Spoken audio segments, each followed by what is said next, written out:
Hello. Very good to see some folks trickling in. If you're here to learn about the GI Grants for Homes program, you're in the right place. We just want to say a quick welcome. You guys are the early birds, so we're gonna give folks a few minutes to trickle in, but just wanted to say a very warm welcome and thank you for joining us.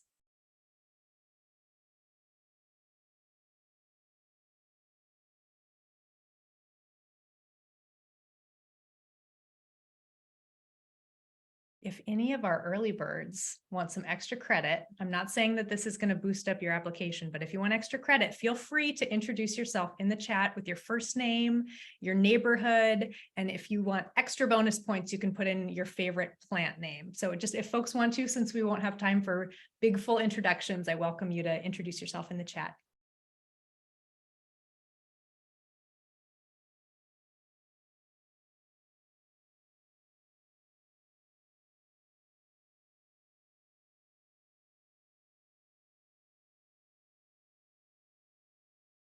Ooh, I see a hand raised already.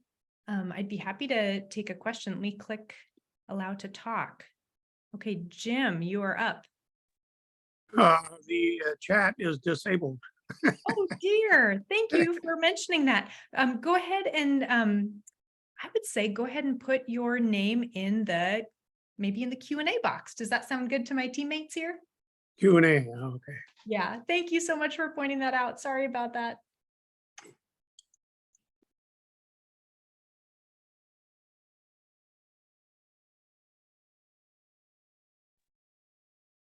I think I've been able to enable the chat if you want to test it out now. Excellent. Yeah, if we can have some brave souls try out the chat, I can give it a shot too.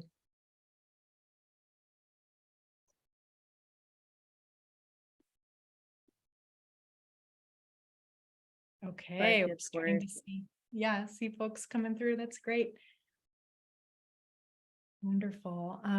Once again, if you just joined us, I want to extend a very warm welcome and a thank you. I know 6 o'clock on a busy weeknight, it means so much to us that you're taking some time to spend with us. So thank you so much for being here. We'll get started in just a couple of minutes. We'll give folks a few more minutes to trickle in. Once again, if you'd like to introduce yourself in the chat, we welcome you to go ahead and put in your first name, your neighborhood, and if you want your favorite flower, extra bonus points there, and we'll get started really soon.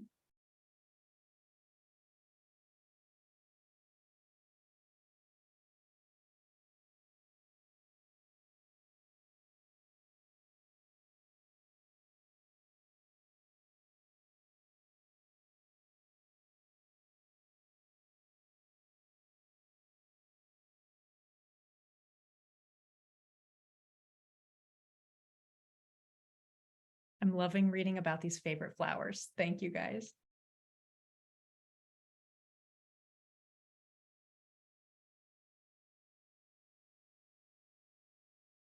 Okay, we'll give folks about 1 more minute to join. Chris says flowers won't grow. You might be in the right place to get some help with that.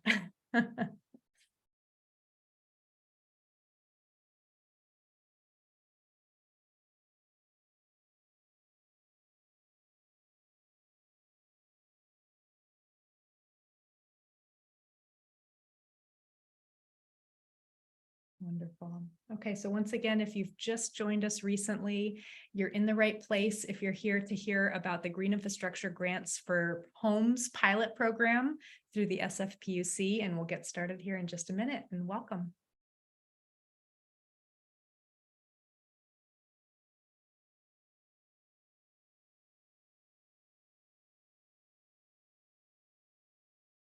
Jim gets the biggest points for humor. Favorite flower, gold medal. I'm with you there.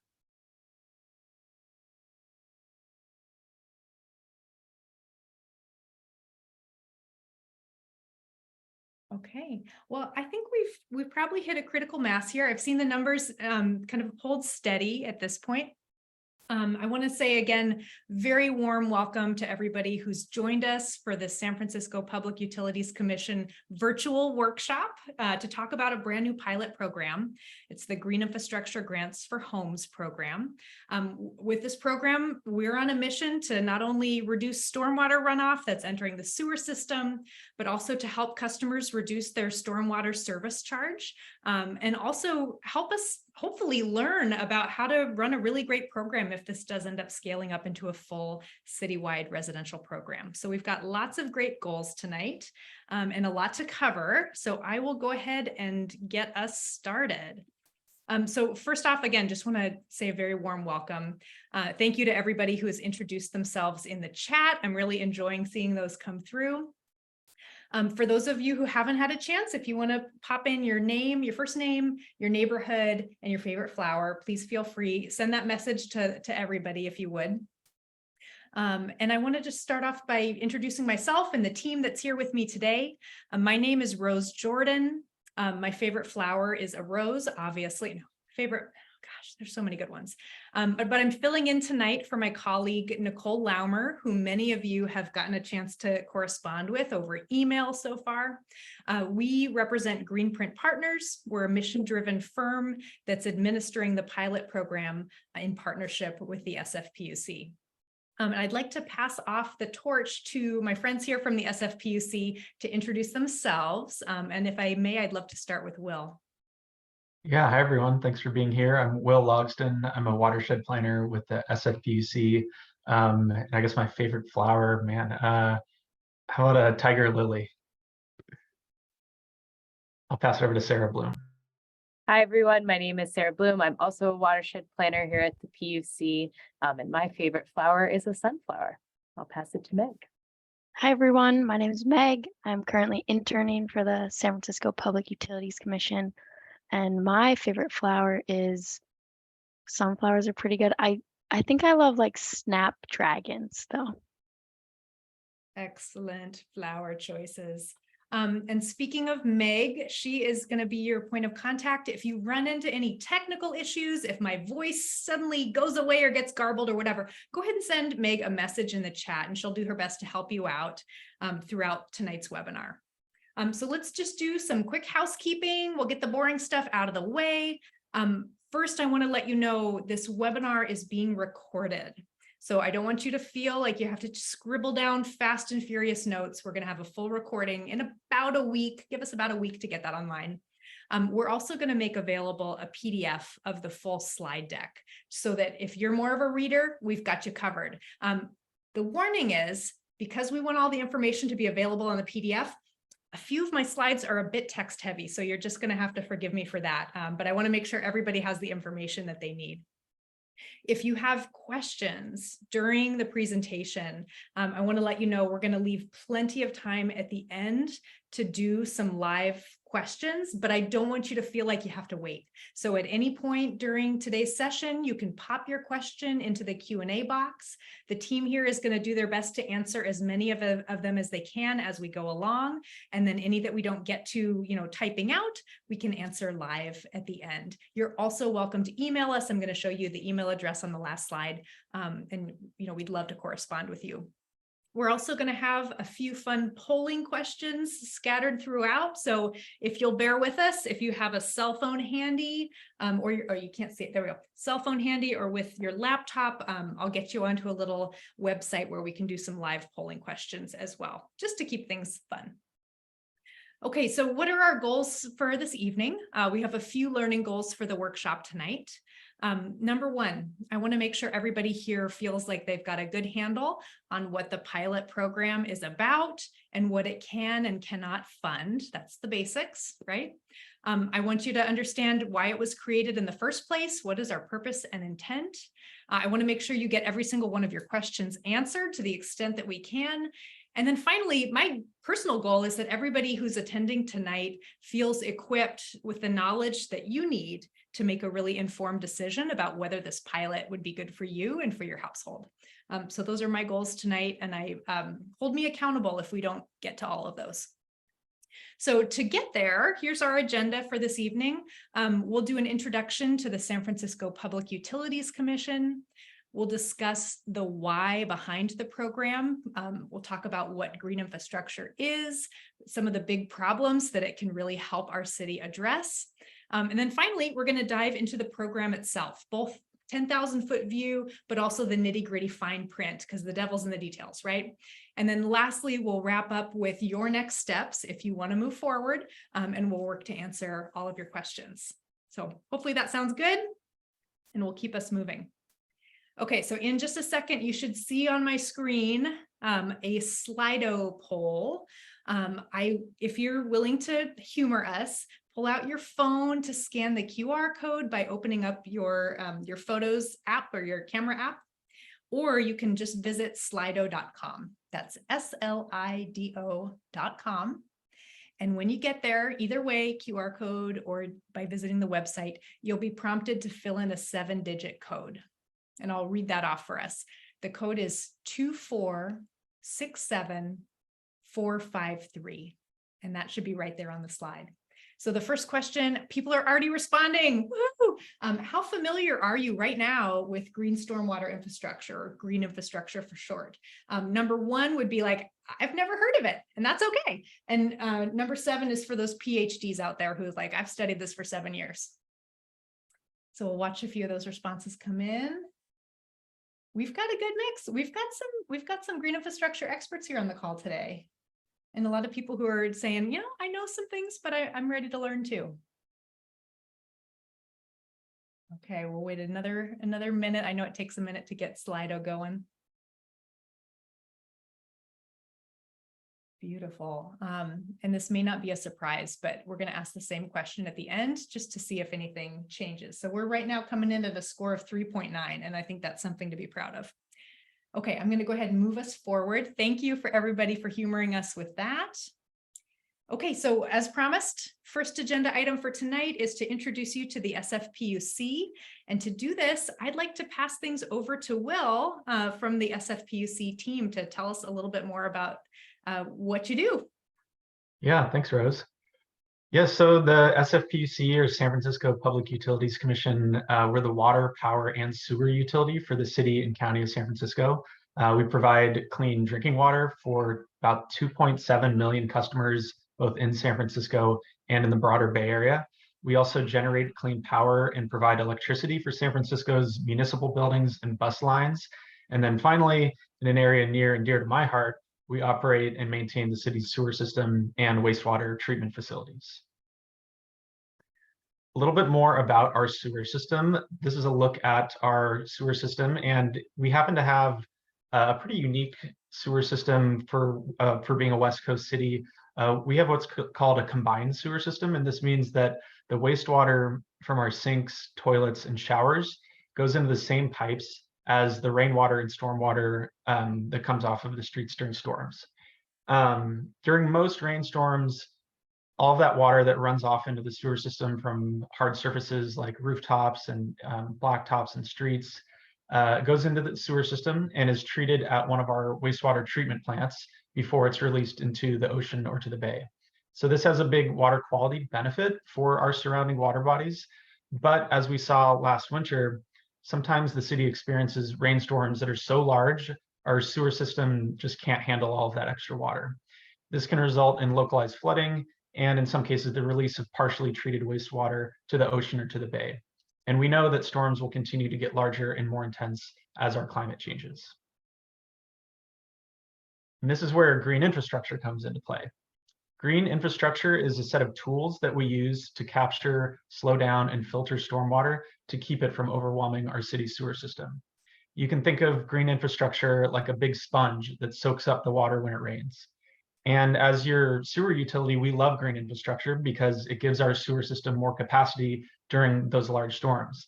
But as a resident, you might be interested in the benefits that this has for your sewer system, but you might also be more interested in some of the other benefits that green infrastructure could have for you, for your home or for your neighborhood, like increased screening, urban habitat, or just making your property more beautiful.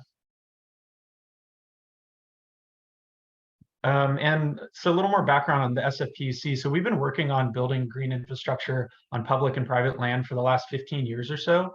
And what we're calling Transform the Storm is our citywide effort to implement green infrastructure that protects our surrounding waters, makes our city more beautiful, and helps us adapt to a changing climate.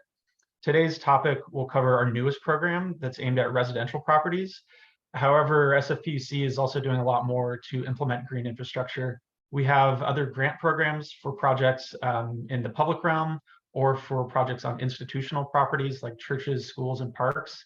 And there are also numerous volunteer opportunities to get involved, like our Rain Guardians program. So for more information on any of our other programs, you can visit our website at sfpuc.org.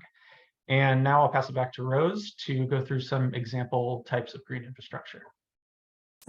Thanks, Will. That was the perfect setup, perfect context for why to get so excited about some of these actual features and what they could be like on your property. And we tried to fill these slides with pictures because I want all of you just imagine, like, how would this look on my property? Would this be good? Yeah, maybe. So keep an eye on your favorites, scribble down some notes. I want to hear about them for sure afterwards. So there are 4 types of green infrastructure that are eligible for the pilot version of this grant in the near term. And so I'm going to go through each of them one by one, tell you a little bit about them. Some of our experts on the phone who rated a 6 or a 7, you're just going to have to bear with me. I know you probably know this better than I do. The first one is rain gardens, and rain gardens, I like to think of them, they're like a depressed bowl in the ground that allows all the stormwater that comes off your roof, off your paved surfaces. It gets directed into this bowl-shaped garden that often gets filled with drought-tolerant native plants that can also handle the water when it does come. They're great at soaking up the rain, allowing it to slowly soak in and infiltrate the soil. They can either be lined or unlined, which can mean, either they can get very slowly released into the sewer system when it has capacity, or they can go straight down to eventually recharge groundwater. So either way, it's a great system. Some benefits to know about. They provide habitat for pollinators, which we all know is so critically important. They can make your property so beautiful, maybe even feature some of your favorite flowers. They, of course, will reduce that polluted stormwater that can enter the sewer system during larger storm events like Will described, and then even recharge groundwater, which we know is so important with the droughts that we've been facing. Okay, so that's rain gardens. The next of the 4 types that are eligible for the pilot are called infiltration trenches. Big word, fairly simple concept. Imagine if we're digging a trench, they're often fairly linear, and it gets filled underneath the surface, often with rocks and gravel that are really good at holding extra water. As you can see on these pictures here on the slide, some of them can include vegetation, some of them not so much. Either way, they can be a really attractive and really functional feature for the site to help prevent things like nuisance flooding and drainage problems. They're fairly similar in terms of benefits to the rain gardens that we saw on the last slide, but we all know not every area of your property is going to be conducive to a rain garden or an infiltration trench. So next I want to show an example of something that's great where you need a paved surface. So let's look at that. This next one that's eligible is permeable pavement. And it's a great option for paved surfaces that you need to be able to drive on, walk on, cycle on. If you're my daughter, my 3-year-old, scootering is the flavor of the month. But they're very durable. They can take many different forms. You can see some of the many options here. There's all kinds of different beautiful paver systems. There's also permeable concrete that can actually be installed. But regardless, they're great at allowing that water to soak directly in. And I've even personally seen firefighters blasting a fire hose at permeable pavement, and you just watch it soak in like a sponge, and it's kind of incredible. Some of the benefits of this system include beautification, because let's be honest, some of these pavers are gorgeous. They can reduce polluted runoff and, of course, also recharge groundwater. So this is a great solution for places where you need pavement. And then finally, the last feature, and one that's also very exciting, is rainwater harvesting. And here we're talking about cisterns. This is an option that allows you to reuse the rainwater that falls. Instead of letting it kind of go to waste, go down the sewer. You know, like, why would the water is so precious? Why let it go down the sewer?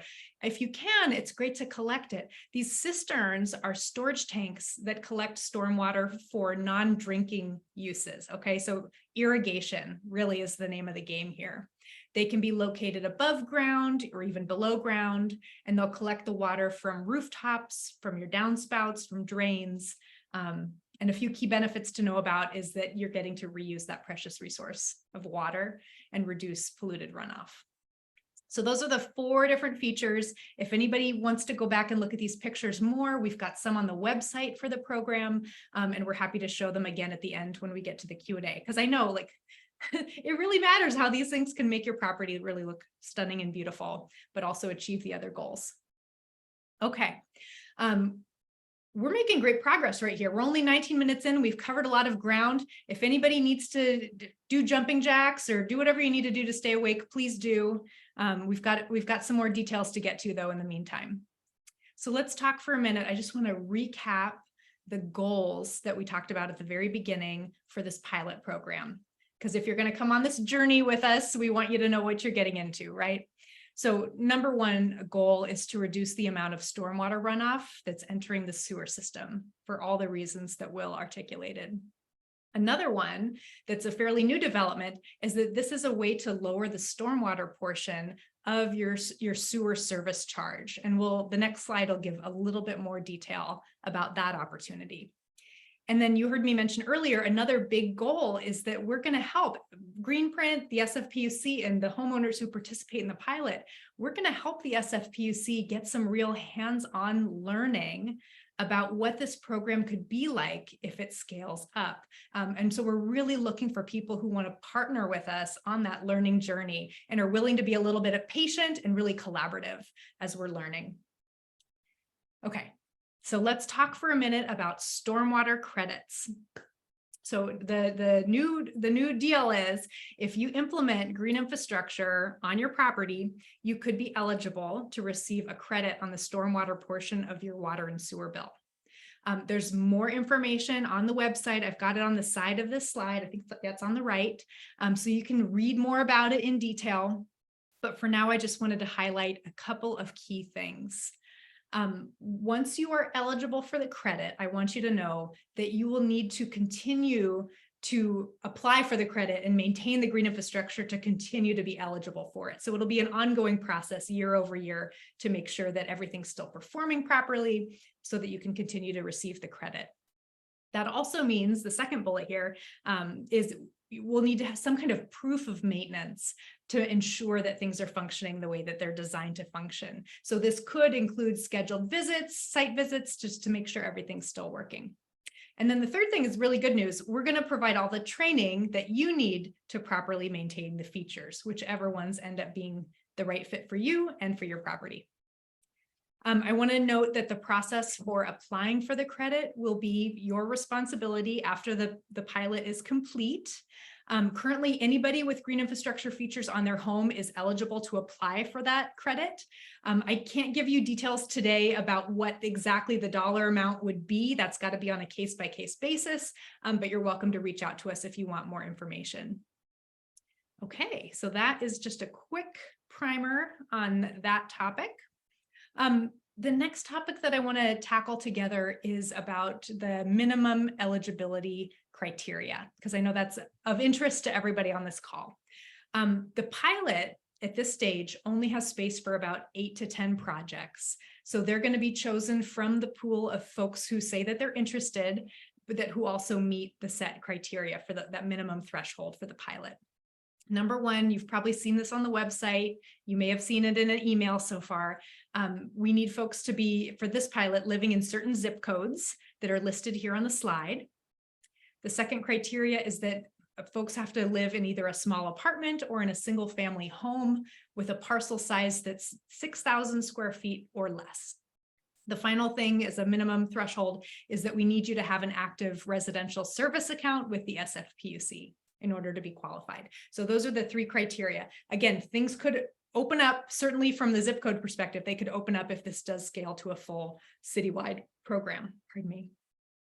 But I want to say, just because we're only limited to 8 to 10 properties for the pilot does not mean that you shouldn't proceed. We want to know, a big part of the chance to scale this to a bigger program is to be able to see how much interest there is. So even if you're like, sure if I'm going to get into the final 8 to 10, please still submit your information. We would love to get you on the wait list.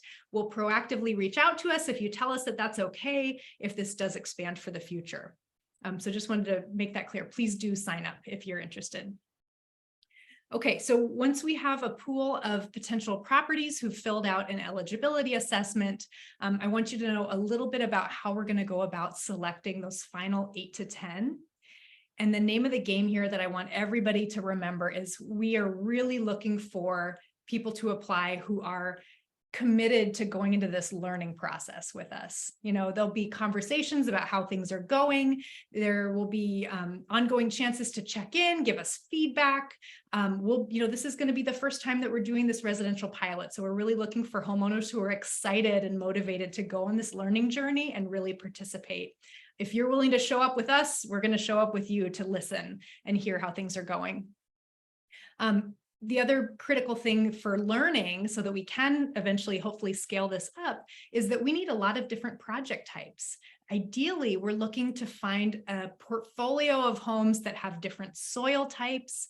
They have different green infrastructure types that are a good fit for their property, so we can try out all 4 of these options.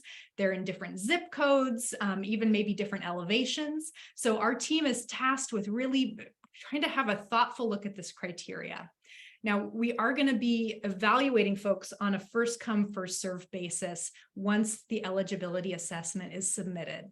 So that's how you get into the pipeline, and then we'll be looking at these other criteria to try to get to a really balanced portfolio of projects. And once again, we're looking to get through this pilot as quickly as we can so that we can look into whether we can expand this for everybody in San Francisco.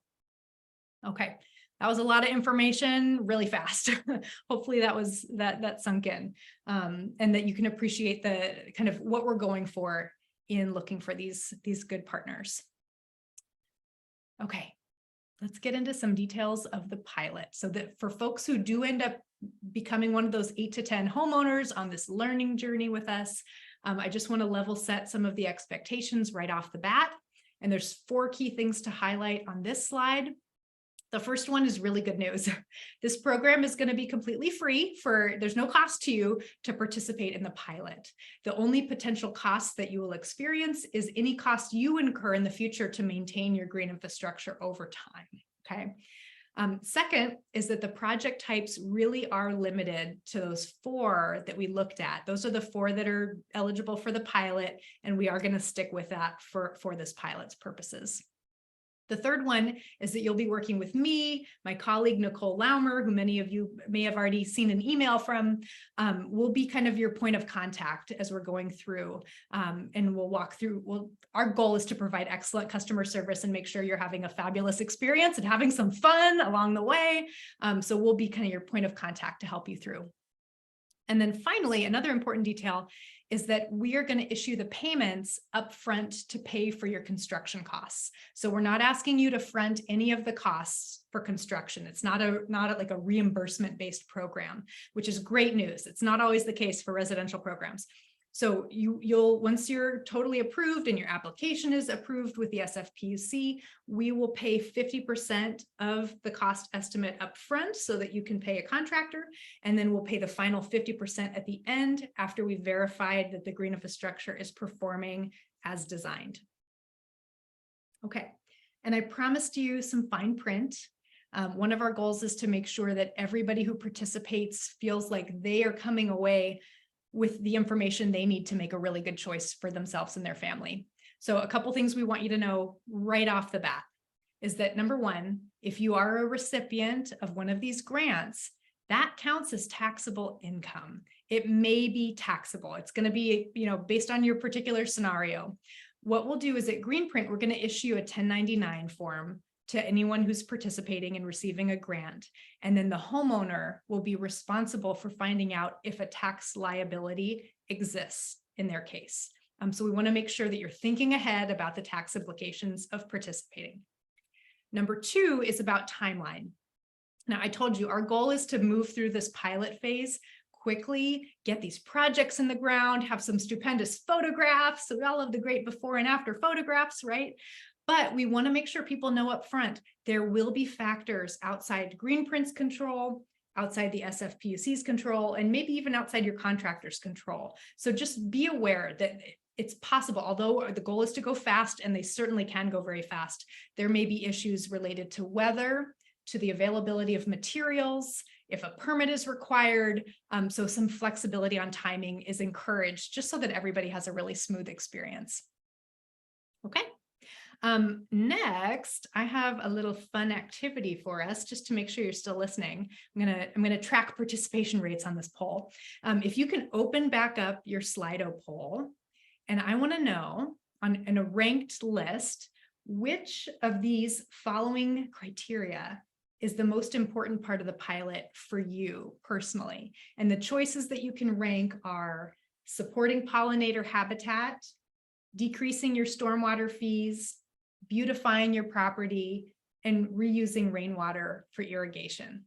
So let's give folks just a moment, because I'm really curious to hear, what is it that you're most excited about? And just a reminder for folks that you can use either the QR code on the screen or visit slido.com and type in the 7-digit code in the lower left hand of the screen.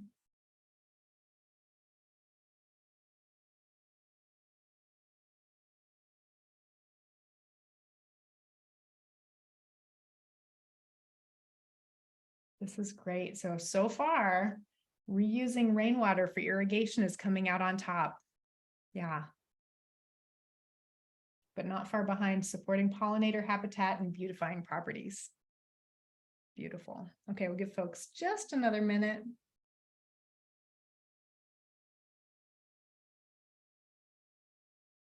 Fantastic.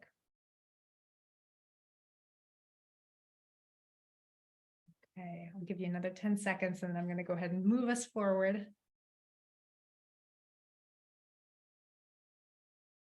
Okay, beautiful.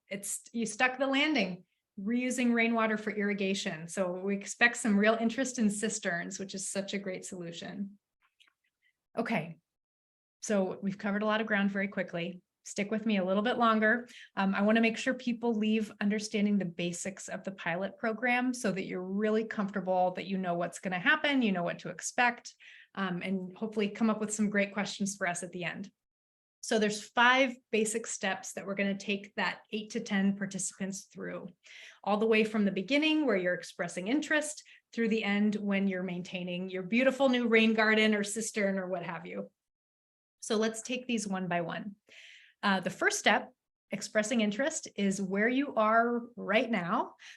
2 main pieces of this step. One that you've heard me harp on a little bit, we need you to fill out that eligibility assessment. That is your first critical step. This is where we're going to gather the basic information that we need to, and again, first come, first serve. So the first ones to submit your eligibility assessment, you're at the top of the line to get the next level of evaluation to see if you'll be part of that cohort. So we'll collect some basic information from you. It's pretty painless.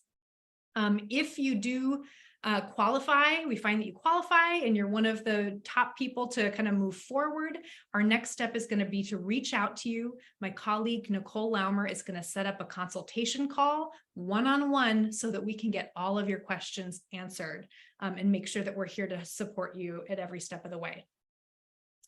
During the consultation call, one of the things we're going to cover in detail is a document called the letter of intent.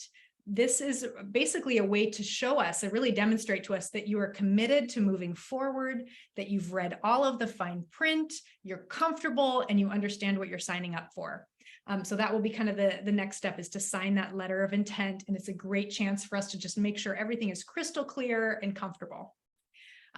However, even if you qualify and you sign the letter of intent, I need everybody to understand there's a possibility that if we go out to your site and we find out, look, the features we have to offer are not the right fit for your property, it's possible that we won't be able to move forward with you. So I just want to let you know. That said, again, it could be that there's a good opportunity in the future as the program expands. So the next step is going to be to do an opportunity evaluation. And this is where we actually come and visit your property. We're going to take a look at all the nitty gritty. You know, what is the size of your property? What is the, how does drainage work? Are there problem spots that aren't draining right now? We're going to have an expert come and talk you through all of those details. Here's just a quick screen grab of the form that they'll be filling out. Again, potential drainage options, how much space is there, the roof downspout configuration, all of these are things that we need to understand to really evaluate whether your property is going to be a good fit for the pilot. If your property is a good fit for the pilot, then we move forward to the orange box, which is creating a plan. So this is when we actually get down to the details of creating a plan based on your input about what you're interested in and what's feasible for your property. So this is where we can get some input from you, some feedback about whether the plan is something that you're excited about moving forward. And if we do that, then we're ready to go ahead and submit an application in pretty short order to the SFPUC.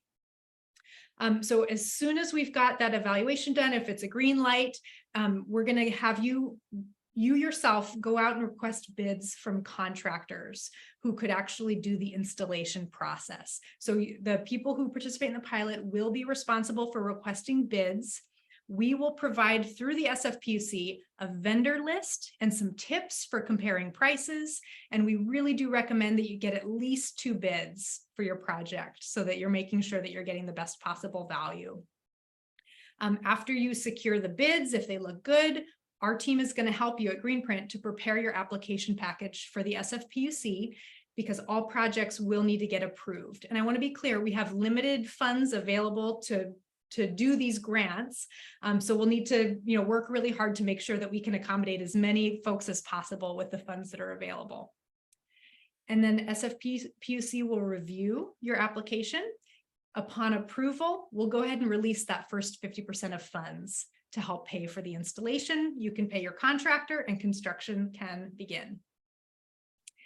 Okay, almost there. We almost made it. After construction is over, the SFPUC is going to inspect the green infrastructure to make sure it is in tip-top condition, everything's functioning as designed. And once that's done, and we've got that verified, we're going to send you the remaining funds to finish paying your contractor. And then we're going to train you on how to maintain your features, like I said, because it's so important to make sure that these stay in tip-top condition so that you continue to qualify for the stormwater credit. Okay, that's the process. You made it through. I do want to make sure we have crystal clarity on eligible versus ineligible costs for the grant. So here's the bottom line. Only costs associated with construction of green infrastructure features will be eligible for the grant funds. So anything that is not related directly to the construction of green infrastructure features, like new porch chairs or decorative art or decorations, these things are lovely, but we cannot fund them with the grant funds. But we still encourage you to make it beautiful and make it your own. That would be fantastic. But our team is available, again, to walk you through this in detail, to answer specific questions that come up throughout the process, and to help make sure that all elements of the project can be funded. We can help you keep your project within those constraints. Okay, so quick recap.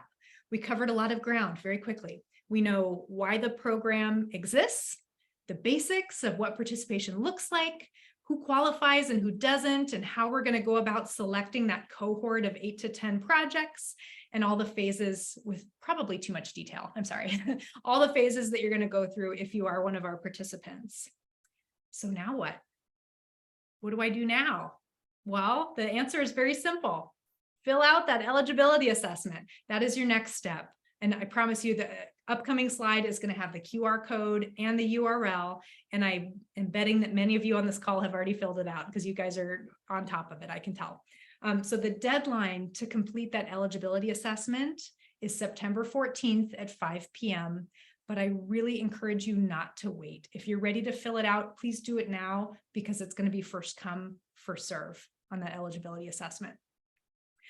Once you've done that, you just have to hang out, wait, because we're going to send you an email that's inviting you, basically saying, hey, you qualify or you don't. And if you do, we're going to set up a one-on-one consultation call with you so that we can have a conversation, get to know you better, understand your goals for participation, and see if this is a good fit. Once you've submitted that assessment, you can expect to hear back from us in about 1 to 2 weeks. So give us a little time and we will be in touch. In the meantime, if you're feeling motivated and excited, please check out the resources on the website. You can find all of the information about the pilot program by going to sfpuc.org. You're going to go to the programs section, which is highlighted in yellow on my screen. Then you're going to go to grants, and then finally to green infrastructure grants for homes. And you're going to find all of the details we just went through all on the website. Okay, so before we get to Q&A, I just have a couple more questions for you. These are our last few questions on the Slido poll. So go ahead and open it back up. I've got 2 questions that are related. The first one here is, I want to know, do you have concerns? What are you most concerned about in this process? Is there anything that you want to make sure we know right from the very beginning? So take a minute, type in your response. We'll give folks a couple minutes. I know it takes a minute to get in here and start typing.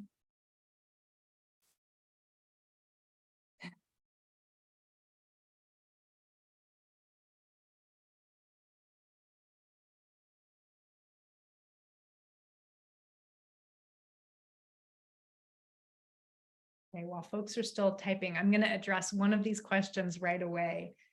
The question is, if we qualify, will we hear back regardless of whether or not we were selected? Yes, the answer is yes, you will hear back. Everybody who submits an eligibility assessment is going to hear back from us.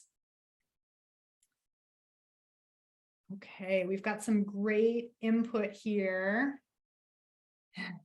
Some of these questions we will have to answer one-on-one, but the good news is I have a log of all of these and we can follow up. If there's one in here that you want to make sure gets answered tonight, feel free to copy and paste your response into the Q&A so that we can make sure to answer that question for everybody. But this is a really helpful list of concerns, so I really appreciate that.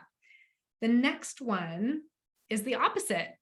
What are you most excited about in the process? I want to hear. Obviously, I'm a little too excited about this process.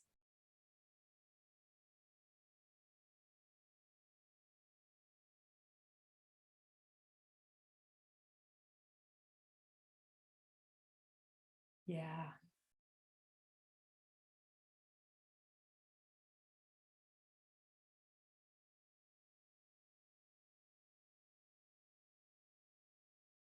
Kudos to whoever created the word greenifying. I love that, and I'm going to use it. I hope that's okay. Beautiful. We've got some great things here. Capturing rainwater to use in your garden for irrigation. New green infrastructure, plus discount, plus learning. Oh my gosh, too much good stuff. Contributing to environmental goodness. Yeah, San Francisco's awesome. This is fantastic. All right, thank you guys so much for those responses. I'm going to go ahead and move us forward. Okay. I promised you at the beginning we were going to ask the same question again. I want to find out, has anything changed for you after this presentation? How familiar would you say that you are with green infrastructure? I'm remembering we started at like a 3.8 or 3.9. We'll see where we land. Not that it's a competition. Awesome. That is seriously good. We're up to a 5.3. That's excellent. All right. Noted. Will, you get the credit for that one. Okay, beautiful. All right, so we did it. We got through all of the content from the presentation. I promised you that there would be a QR code and a URL here to get you to the eligibility assessment. So here they are right here. We invite you also to email the email address that's at the bottom of this slide to get more information. Don't worry, the code isn't going away. I'm going to advance the slide, but it's on the next one too. So I want to say a couple things. Number one, huge thank you to everybody who's bore with us through a lot of details. Number two, if you have to jump now for any reason, feel free to email us your questions. We're happy to respond to your emails as soon as we possibly can.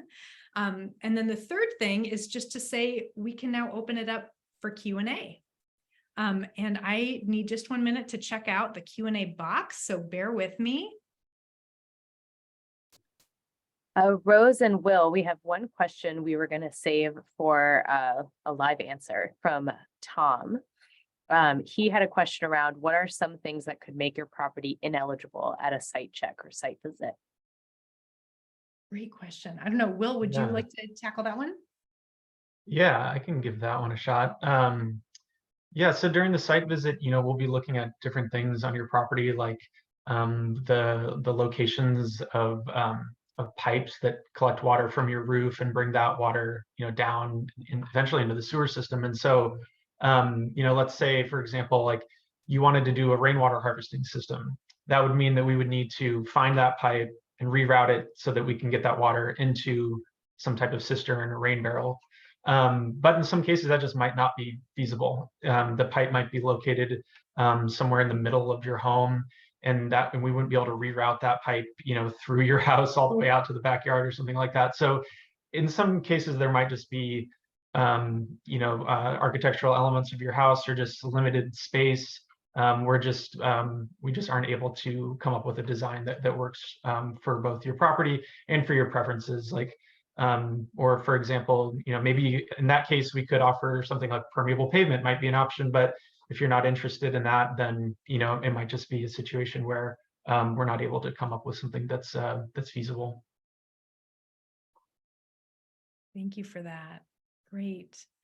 Another question that I see here is from Jenny, and she asks, will you be sharing information for non-eligible neighborhoods? I could see a couple of interpretations of this question. I'll take a stab, but please type if I didn't get it quite right. One is that even if you're not eligible for the pilot, there are lots of ways to get involved in green infrastructure in San Francisco. So I would certainly, and please, friends from the SFPUC, hop in here too, but check out all of the different ways that you and your community are eligible for various green infrastructure programs. And then once we know whether this is expanding to a full city program, then yes, certainly we will do broad outreach, including reaching out to everybody who's signed up for the wait list. So if you are coming to us from one of the zip codes that is not currently eligible, please still give us your information. We're going to add you to our wait list, and those people are going to be reached out to really proactively if and when we do scale up to a full program. And please jump in. If I didn't get your question quite right, please jump in. Yeah, thanks, Rose. I can hop in and answer Elise's question here. Elise is asking if they'll get help on figuring out what types of elements would work on our property, or do we need to come ready with potential designs? That's a great question. So with this program, our team will provide support to help you come up with a design. That process will start with the opportunities assessment, or that initial site visit at your home. And so we'll start to kind of come up with some different potential options for what types of green infrastructure might work for your property. And then the Greenprint team and PUC team will also come up with sort of a concept level design for what that might look like, and that'll be in collaboration, with the homeowner and based on their, their preferences and ideas. So, homeowners can be, I think, as involved as they want to be. If you have an idea, definitely that's great, and you can bring that to the initial site assessment. Or if you don't know, what you want, that's okay too. So there's flexibility there. And then Jason's question about utilizing current landscaper relationships, or only from the official vendor list. So we will have, this list of contractors who are interested in participating in this program and interested in partnering with homeowners. There's no requirement to use that vendor list. That's just a resource that we're trying to offer for homeowners so that they can, have a list of people who they can reach out to. And you can absolutely utilize existing relationships, and in the end, the homeowner will be, will select who they want to work with.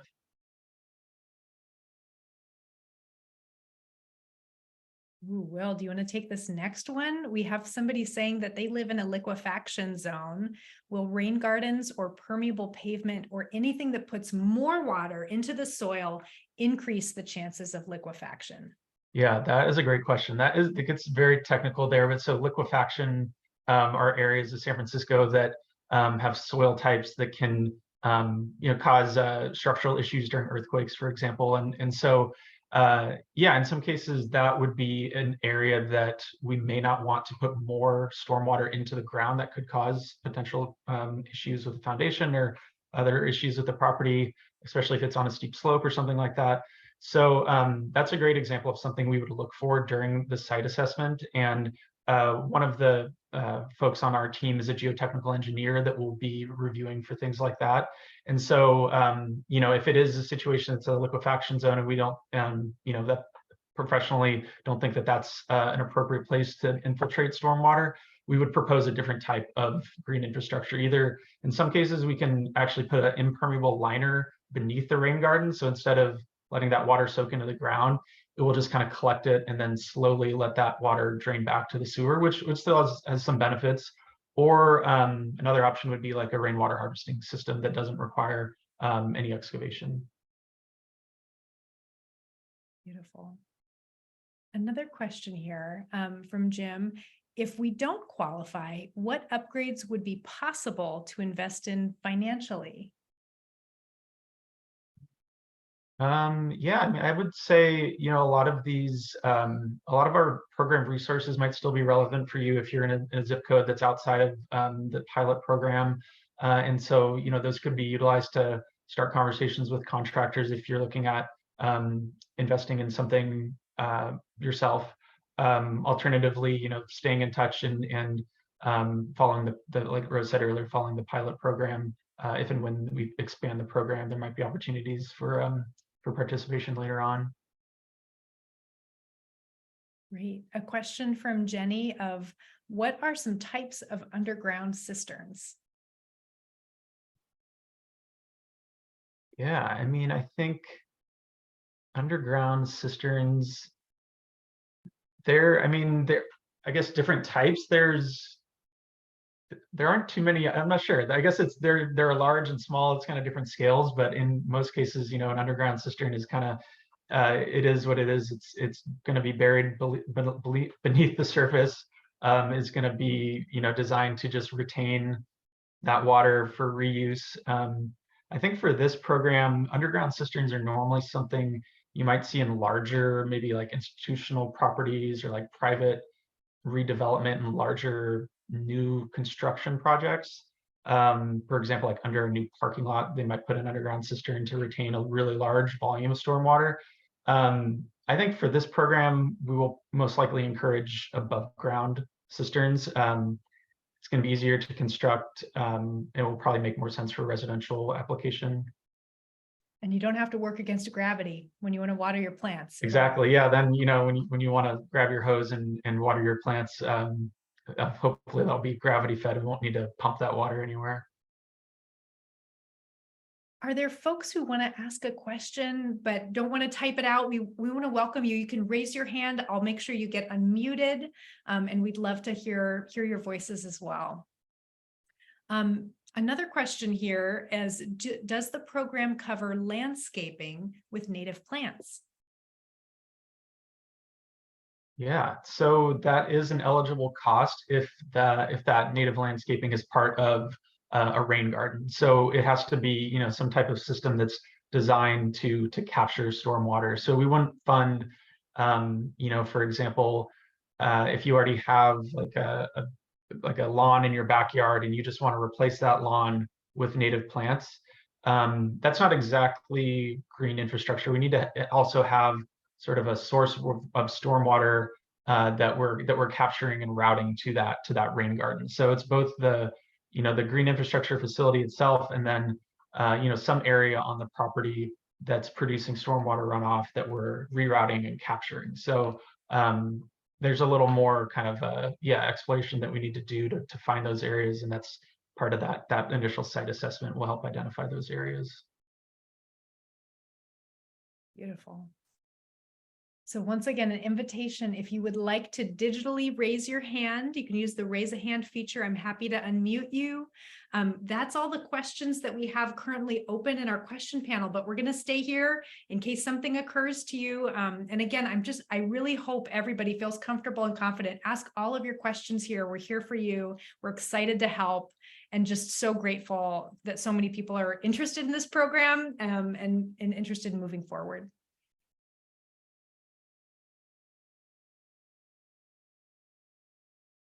While we're waiting to see if there's any more questions, anything else that the team here from SFPUC would like to highlight, maybe that we wanted to reemphasize or cover more?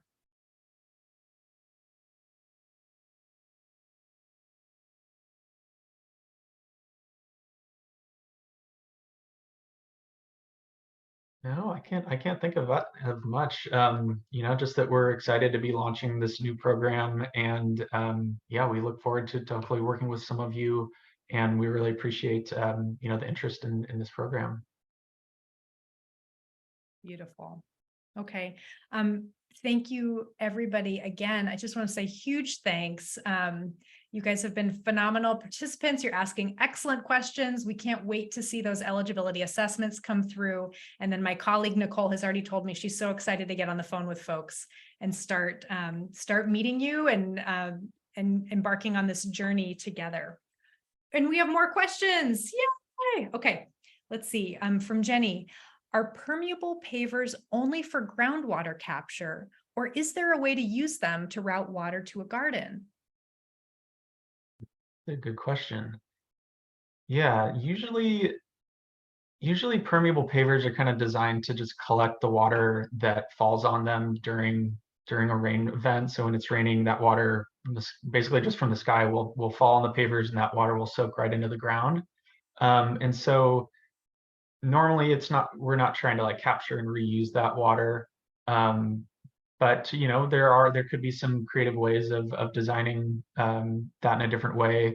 But usually if you wanted to, yeah, route water to a garden, be a little bit of a different design approach that you would take.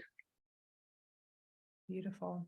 Okay, another really good question here. Somebody asked, what are some of the potential drawbacks that you might foresee from this project? Oh, that's a good question.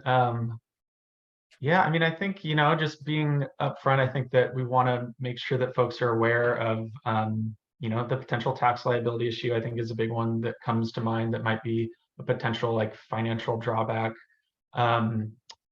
Additionally, just understanding that, you know, there is some commitment here, right? Like you're gonna be basically taking on the responsibility to maintain this moving forward.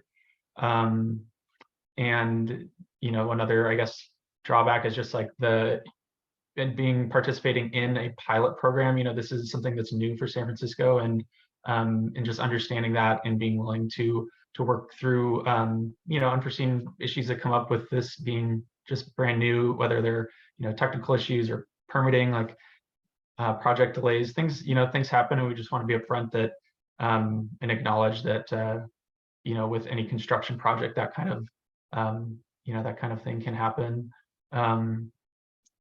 But yeah, otherwise, yeah, hopefully this will be, you know, a net benefit. Definitely. A question from Natalie, can you mix two types of green infrastructure? For instance, one part of the driveway, a rain garden, and one side permeable pavement? Oh yeah, that's a good question.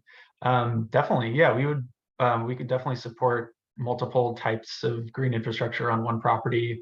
And you know, if that's something you're interested in, it's definitely something to flag in that eligibility assessment online, and then something to, you know, to discuss during that site visit, and we can look at what kind of options are out there.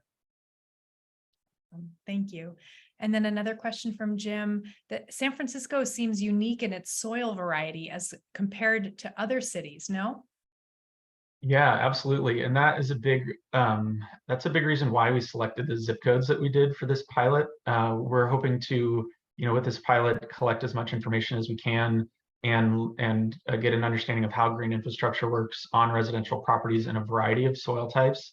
And so we know that the Sunset, is historically basically sand dunes. So that is going to be really sandy soil that's going to allow that water to just soak right into the ground really easily. In other parts of the city, like southeast area, there might be more like rocky soils. It's harder to infiltrate water, but there are ways of designing green infrastructure in that type of soil as well. So we're hoping to get a better understanding of some of the design considerations for that across different soil types in the city. Beautiful. Thank you. Well, once again, huge thank you to everybody for sticking with us. You have our email address at the bottom of the screen here. It's gihomes@sfwater.org.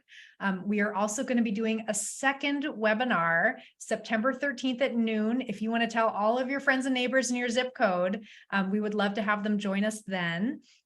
You guys have just been absolutely phenomenal question askers and participants. So thank you so much for that.